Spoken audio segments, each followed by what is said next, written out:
જો આપણે 8મા ધોરણમાં રિવિઝન જોયું હતું, પાના નંબર 64 ઉપર જે રિવિઝન હતું એની એક્ટિવિટી 1 અને 2 આપણે જોઈ હતી. આજે આપણે પાના નંબર 66 ઉપર એક્ટિવિટી 3 જોઈશું. હવે એક્ટિવિટી 3 જોતાં પહેલાં આપણે અહીંયા જોઈએ.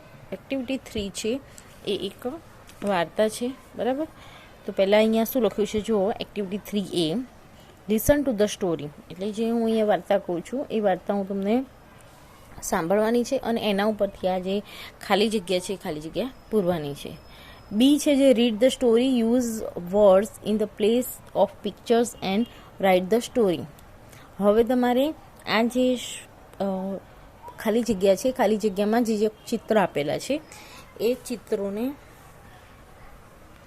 જોઈ અને પછી એ પ્રમાણે તમારે ખાલી જગ્યામાં શબ્દો મૂકવાના છે, બરાબર, ઇંગ્લિશમાં. અને એ રીતે ખાલી જગ્યા પૂરી અને આખી વાર્તા કમ્પ્લીટ કરવાની છે. તો પહેલાં આપણે વાર્તા સાંભળીએ. આ જે પુસ્તકની બહારની છે, હું તમને કહું છું, શાંતિથી સાંભળો અને ભાષાંતર પણ સાથે સાથે કરતી જાઉં છું. તો a cap seller and a monkey. Cap seller એટલે કે કેપ વેચવાવાળો, જે ટોપી વેચવાવાળો, એન્ડ મંકીઝ, એની સ્ટોરી તમે નાના હશો ત્યારે સાંભળી જશે ગુજરાતીમાં. અત્યારે આપણે ઇંગ્લિશમાં શીખવાની છે. તો cap seller and monkeys. A cap seller use to sell caps near villages and town. કે કેપ સેલર હતો, જે ટોપીઓ વેચવાવાળો હતો, એ શહેરોમાં અને ગામમાં ટોપીઓ વેચવાનું કામ કરતો હતો. One hot summer day he was going to fair through a wash field. કે એક વખત એ મોટા જંગલમાંથી પસાર થઈ રહ્યો હતો અને એ સમય ઉનાળાનો હતો. હી ફેલ્ટ વેરી ટાયર્ડ. હવે એ ત્યાં જતો હતો ચાલતો ચાલતો જંગલમાંથી. હી ફેલ્ટ વેરી ટાયર્ડ. ટાયર્ડ એટલે થાકી જવું. એ થોડો થાકી જાય છે, જંગલમાં પસાર થતો હતો, ટોપીઓ વેચી વેચીને થાકી ગયો હતો. હી સો બનિયન ટ્રી નિયર બાય. અને નજીકમાં તે જોવે છે તો એક બનિયન ટ્રી એટલે કે વડનું ઝાડ હતું.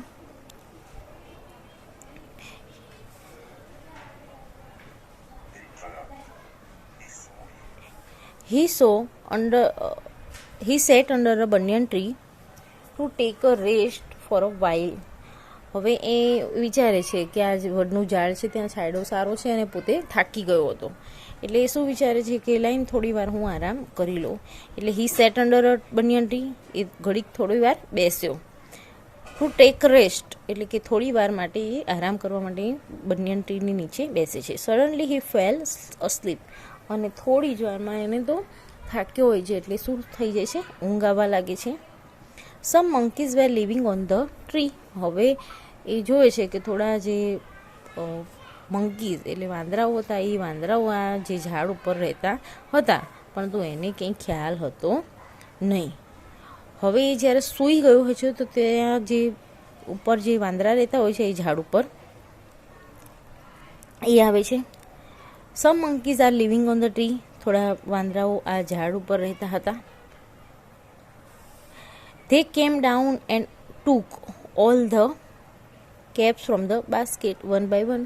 હવે આ બાસ્કેટ છે અથવા તો સેક, થેલો છે, એમાંથી આ જે વાંદરા હોય, તમે તમારા ઘરની આજુબાજુ પણ વાંદરા આવતા હોય એવા તમે જોઈ જશો. હવે વાંદરા શું કરે છે એ પણ તમને ખબર જ છે કે વસ્તુઓ હોય અથવા તો તમારા ઝાડ પાન હોય તોડી અને આમથી આમ કરે છે, વેર વિખેર કરી દે છે.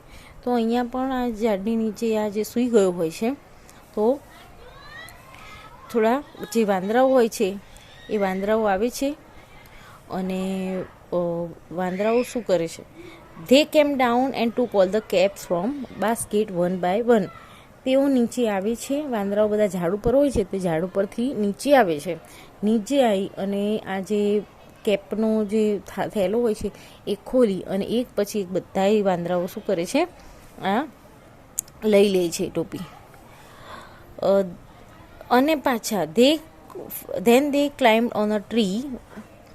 હવે વાંદરાઓ શું કરે છે, તો વાંદરાઓ પોતે જે ટોપી પહેરી દે છે, ટોપી પહેરીને પાછા એ ઝાડ ઉપર ચડી જાય છે. પછી થોડો સમય જાય છે. વેન હી વોક અપ, કે જ્યારે થોડો સમય થાય છે અને આ શું કરે છે, જે ભાઈ હતા સૂઈ ગયા હતા, ટોપી વેચવાળો હતો, એ જાગે છે. હી સો બેસ્કેટ એમ્પ્ટી. હવે એનો જે સેક હતો, થેલો હતો, એ તો એમ્પ્ટી, ખાલી જોવે છે. હી વોઝ નોટ, એકદમ અચરજ થઈ ગયો કે ભાઈ મારી ટોપીઓ કોણ લઈ ગયું. અને પછી આમ તેમ એ જોવા લાગે છે. After that he hear the chattering of monkeys and looked them. હવે થોડી વાર થાય છે, એ જાગ્યો હોય છે, જાગ્યો આંખો જોડતા જોડતા જોવે છે તો પોતાનું જે બાસ્કેટ હતું જેની અંદર એણે ટોપીઓ મૂકી હતી એ બાસ્કેટની અંદર ટોપીઓ હોતી નથી. એટલે એ ટોપીઓને નથી જોતો, એટલા માટે એ આશ્ચર્યચકિત થઈ જાય છે કે ભાઈ ટોપી મારી ક્યાં ગઈ બધી, હું ટોપીઓ વેચવા આવ્યો હતો. હવે ટોપીઓ એ જોતો નથી એટલે આજુબાજુ એને શોધવાનો પ્રયત્ન કરે છે. ત્યાં થોડી વારમાં જ એ ચેટરિંગ ઓફ મંકી એટલે કે જે વાંદરાઓ હોય એનો જે અવાજ એને ચેટરિંગ કહીએ છીએ. તો વાંદરાઓ જે અવાજ કરતા હોય એવું એને અવાજ સંભળાય છે. હી લુકડ ધેમ, અને પછી ઉપર જુએ છે તો એ ઝાડ ઉપર જ્યાં એ સૂતો હતો એ જ જગ્યાએ શું હતા, મંકીઝ હતા, વાંદરા હતા. He could understand the whole matter of the what happen with him. અને હવે એને ખબર પડી જાય છે, વાંદરાઓને જોવે છે એટલે વાંદરાઓના દરેક વાંદરાના હાથમાં ટોપી હતી. એટલે એ જ એને બધી વસ્તુ ખબર પડી જાય છે. એ ખબર પડી જાય છે કે સૂતો હતો ત્યારે આ વાંદરાઓ નીચે આવ્યા અને પછી એક આ લઈ લીધી હશે ટોપી, એમ કરી અને વિચારે છે. He tried his best to his cap back but all efforts were vain. હવે શું કહે છે કે અને એને બધી ખબર પડી ગઈ કે આ હું સૂતો હશે, આરામ કરતો હશે ત્યારે જ આ વાંદરાઓ આવી અને ટોપી ઉપર લઈ ગયા હશે. એટલે એ શું કરે છે કે ઘણા બધા પ્રયત્નો કરે છે. વાંદરાઓ છે, વાંદરાઓને ટોપી પાછી આપી દે એના માટે ઘણા બધા પ્રયત્નો કરે છે, પરંતુ વાંદરા હોય છે એ તો કંઈ સમજતા નથી. એટલે બધા જે વાંદરાઓ શું કરે છે, ગમે તેટલો એ પ્રયત્ન કરે છે પણ એ દરેક પ્રયત્નમાં નિષ્ફળ જાય છે ટોપીવાળો. હી ફાઉન્ડ ધેટ ધ મંકીઝ વેર ઇમિટેટિંગ હિમ. હવે એ આ બધી વસ્તુ વાંદરાને આજીજી કરતો હતો કે તમે આપી દો કે એવી રીતે કે ફેંકો મારી ટોપીઓ. તો વાંદરાઓની સામે એવી રીતે કરતો હતો, એ જેવું કરતો હતો એવું સામે વાંદરાઓ ત્યાં ઝાડ ઉપર બેઠા બેઠા એના જેવી જ નકલ કર્યા કરતા હતા. ઇમિટેટિંગ હિમ. ઇમિટેટિંગ એટલે એની નકલ કરતા હતા. વાંદરાઓ શું કરતા હતા કે જે ટોપી વેચવાવાળો જેવું એક્શન કરે એવી જ ક્રિયાઓ એ કરતા હતા. પછી થોડી વારમાં એને વિચાર આવ્યો. He put hit upon a plan and threw his cap on from his hand on the ground. અને પછી એને બધું વસ્તુ ખબર પડી ગઈ, ત્યાં વાંદરા મારી નકલ કરે છે તો હું પણ શું કરું. હવે એને એક યુક્તિ સૂચી અને એ યુક્તિ આઈડિયા એટલે યુક્તિ સૂચી અને પછી શું કરે છે, એ પોતાના માથા ઉપર જે ટોપી પહેરી હતી એ ગ્રાઉન્ડ ઉપર ફેંકે છે. Instantly the monkey through the caps and the caps seller collected. Instantly એટલે થોડી જ વાર થાય છે ત્યાં તો આ જે વાંદરાઓ હતા એમણે જોયું કે આ જે કેપ સેલર હતો એણે પોતે બધી જે ટોપી હતી એ બધી ટોપી શું કરી નાખી, નીચે નાખી દીધી. હવે જ્યારે વાંદરાઓએ ટોપી પણ નીચે નાખી દીધી, જ્યારે ઓલા કેપ સેલરને જોઈને અથવા તો જે આ ટોપીવાળાને એ જેમ નાખી એવી જ રીતે એની નકલ કરતાં વાંદરાઓ, બધા જ વાંદરાઓ જે ઝાડ ઉપર હતા એ બધાએ પોતાની ટોપી હતી એ નીચે નાખી. જેવી બધાએ નાખી એવી ઇન્સ્ટન્ટલી એ કલેક્ટેડ એટલે આ જે હતો એણે બધી જે ટોપી હતી એ શું કરી દીધી, કલેક્ટ કરી નાખી, ભેગી કરી નાખી અને પોતાના બાસ્કેટમાં ભરી. અને આવી રીતે ઇન ધીસ વે એટલે કે આવી જ રીતે હી ગોટ બેક. અને પછી આવી રીતે એણે પોતાની જે કેપ હતી, પોતાની બધી જે ટોપીઓ હતી એ બધી કલેક્ટ કરી દીધી, પાછી લઈ લીધી વાંદરાઓ પાસેથી. And went happily at the home. અને પછી ત્યાંથી એ પોતે ઘરે જતો રહ્યો. હવે તમે આ જે સ્ટોરી છે આ સ્ટોરી તો ઘણી જૂની છે, જે ગુજરાતીમાં તમે સાંભળી હશે, આ હતી આપણી અંગ્રેજીમાં, બરાબર. હવે આ જે સ્ટોરી સાંભળી, હવે તમે આ સ્ટોરી ઉપરથી જે ચિત્રો આપેલા છે એ ચિત્રોને જોઈને બાજુની અંદર એ શબ્દ લખવાનો છે, અંગ્રેજીનો શબ્દ. જેમ કે અહીંયા લખ્યું છે B, read the story, use words in the place from picture and write the story. Cap seller and monkey. Cap seller and monkey એટલે કે ટોપી વેચવાવાળાને વાંદરાઓ. Cap seller has many colourful caps. કે એક હવે આને આપણે પૂરી કરી અને આ જ વાર્તા વાંચવાની છે. તો એક ટોપી વેચવાળો હતો, એની પાસે ઘણી બધી કલરફુલ એટલે રંગબેરંગી ટોપીઓ હતી. He sells many caps during the day, અને આખા દિવસ દરમિયાન એ પોતે શું કરતો હતો? ટોપી વેચવા જતો હતો, એટલે ટોપી વેચતો હતો. Now he is tired and thirsty, અને થોડો સમય થાય છે ત્યાંથી થોડો સમય એ વેચે છે ત્યાંથી તો એ ટાયર્ડ અને થર્સ્ટી એટલે કે થાકી જાય છે, અને થર્સ્ટી એટલે તરસ્યો, ટાયર્ડ એટલે થાકવું, કે થાકી જાય છે અને તરસ્યો થઈ જાય છે. હી વોન્ટ ટુ રેસ્ટ, અને પછી એને એમ ઈચ્છા થાય છે કે લઈને હું થોડી વાર રેસ્ટ કરું. રેસ્ટ એટલે આરામ કરું. હી પુટ્સ હિઝ સેક, સેક એટલે આપણે સેક નહીં લઈએ, બાસ્કેટ લઈશું, બરાબર. હી put his basket down and seats under a tree. હવે થાકી ગયો છે એટલે એને ઈચ્છા થાય છે કે હું થોડો આરામ કરું, અને આરામ કરવા માટે એ શું કરે છે? તો આરામ કરવા માટે એનો જે થેલો હતો એ થેલો પોતે ડાઉન એટલે બાસ્કેટ ડાઉન નીચે મૂકે છે. And sit under a tree, અને પછી ઝાડ નીચે આરામ કરવા માટે બેસી જાય છે. સૂન હે ગોઝ અપ ટુ સ્લીપ, અને થોડી જ વારમાં એ ગોઝ સ્લીપ એટલે કે થોડી જ વારમાં એ બહુ થાક્યો હોય છે એટલે એને ઊંઘ આવવા લાગે છે. Some monkeys live in the tree, હવે થોડા આ જે ઝાડ નીચે સૂઈ ગયો હતો એ ઝાડની થોડા મંકી રહેતા હતા, એટલે કે થોડા વાંદરાઓ ત્યાં રહેતા હતા.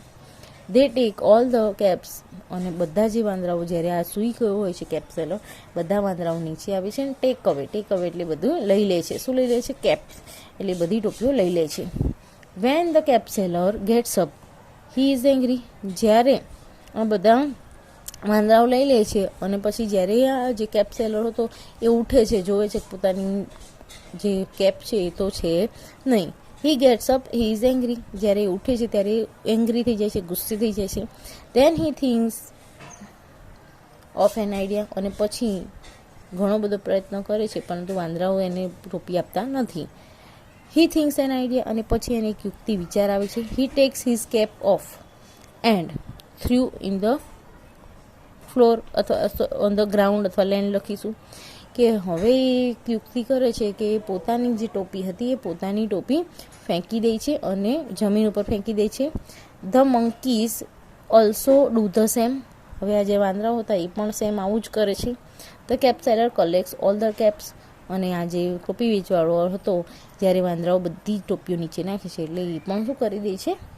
બધી ટોપીઓ કલેક્ટ કરી દે છે વાંદરાઓ નાખેલી. એન્ડ ગોઝ ટુ હોમ, અને હેપીલી એટલે કે ખુશીપૂર્વક એ ઘરે જાય છે. તો આ થઈ ગઈ વાર્તા, અને આ શબ્દો જે બાકી હતા એ આપણે પૂરેલા હતા, બરાબર. હવે સી જો આન્સર ધ ફોલોઈંગ ક્વેશ્ચન. આ વાર્તા ઉપરથી આપણને ક્વેશ્ચન પૂછે છે એને આપણે આન્સર આપવાના છે. પહેલું છે what do the monkey copy, મંકીએ શું કોપી કર્યું, શું એની નકલ કરી? તો the monkeys threw the caps under the tree, કે વાંદરાઓએ ઓલાની જેમ જ જે કેપ છે એ અંડર અ ટ્રી નાખી, એટલે કે ઝાડની નીચે નાખી. Second, what does the seller put the cap, where does the seller put the cap, કે જે કેપ સેલર હતો એણે પોતાની કેપ્સ ક્યાં મૂકી હતી? એણે ક્યાં મૂકી હતી? Under a tree. તો લખીશું the cap seller put the caps under the tree, કે ટોપી વેચવાવાળાએ પોતાની જે ટોપીઓ હતી એ ઝાડ નીચે મૂકી હતી. ત્રીજો છે why does the cap seller want to rest, કે કેપ સેલર હતો એને કેમ ઈચ્છા હતી કે એ પોતે આરામ કરે? તો the cap seller wanted to rest because he is tired and thirsty, cap seller હતો એ પોતે આરામ કરવા ઈચ્છતો હતો કારણ કે એ પોતે થાકી ગયો હતો અને તરસ્યો થયો હતો. ચોથું છે why is the cap seller angry, cap seller કેમ ગુસ્સે થઈ ગયો? The cap seller was angry because monkey takes away his all caps, કે બધા વાંદરાઓએ પોતાની જે ટોપીઓ હતી એ લઈ લીધી એટલા માટે આજે ગુસ્સે થયો. તો આ થઈ ગઈ આ જે વાર્તા પરથી ક્વેશ્ચન છે. ક્વેશ્ચન આન્સર આ રીતે લખી દેજો, તમે વાંચી લેજો ફરીથી વાર્તા. હવે આપણે ડી જોઈએ. Make sentence using this word, કે આ જે શબ્દો આપ્યા છે આપણને એ બે શબ્દોનો ઉપયોગ કરીને એક જ વાક્ય બનાવવાનું છે. શબ્દ બે છે પરંતુ એ બે શબ્દ એક જ વાક્યની અંદર આવતા હોય એવી રીતે આપણે વાક્ય બનાવવાનું છે. જેમ કે એક્ઝામ્પલ તરીકે આપીશું સેલ હેટ્સ, તો અહીંયા લખ્યું છે ધ મર્ચન્ટ, મર્ચન્ટ એટલે થાય વેપારી. Sell hats at the shop, કે વેપારી દુકાનની અંદર બધી જે હેટ્સ એટલે ટોપી વેચે છે. હેટ્સ એટલે પણ ટોપી થાય, આ હેટ્સ એટલે મોટી ટોપી થાય, કેપ્સ એટલે નાની થાય. હવે બીજું છે થ્રો સ્કાય, તો આપણે એમ લખી શકીએ કે Manan throw the ball in the sky, મનને આકાશમાં બોલને ફેંક્યો, બરાબર. તેવી રીતે વાક્ય બનાવવું છે. ત્રીજું જોઈએ પુટ ઇન ધ શેલ્ફ, મૂકવું, અને શેલ્ફ એટલે અલમારી કે આપણે કબાટ કહીએ એમ, કે we can put books in the shelf, કે આપણે આપણી જે ચોપડીઓ હોય એને શેલ્ફમાં મૂકી શકીએ છીએ. ચોથું છે કલેક્ટ રિવર બેંક. તો મેં અહીંયા એવું વાક્ય બનાવ્યું છે કે આઈ કલેક્ટ સમ સેન્ડ. સેન્ડ એટલે રેતી, કે મેં થોડી રેતી લીધી. From the bank, river bank sorry, નદી કિનારેથી મેં થોડી રેતી કલેક્ટ કરી. આપણે અહીંયા સમ સેન્ડની જગ્યાએ સમ સ્ટોન પણ લઈ શકીએ છીએ, બરાબર, કે થોડા મેં કલેક્ટ કર્યા પથ્થર. પાંચમું છે ટેક એન ઓટો રિક્ષા. હવે ઓટો રિક્ષા અને ટેકવાળું જે વાક્ય બનાવ્યું છે એમાં મેં અહીંયા બનાવ્યું છે my mother take N auto rickshaw to go to the market, કે મારી મમ્મી ઓટો રિક્ષા લીધી કારણ કે માર્કેટ જવા માટે ઓટો રિક્ષા લીધી. તો આવી રીતે મેં વાક્ય બનાવ્યું છે. હવે આ જે એક્ટિવિટી 3 છે મેં આજે આખી કમ્પ્લીટ કરી છે. તમે તમારી નોટની અંદર લખી દેજો, ફરીથી ના જે સ્ટોરી વાંચી જજો, ક્વેશ્ચન આન્સર અને ડી છે મેક ધ સેન્ટેન્સ એ પણ તમે કમ્પ્લીટ કરી દેજો. નેક્સ્ટ લેક્ચરમાં આપણે એક્ટિવિટી 4 થી જોઈશું. ત્યાં સુધી આ એક્ટિવિટી લખી દેજો, બરાબર. એક્ટિવિટી 3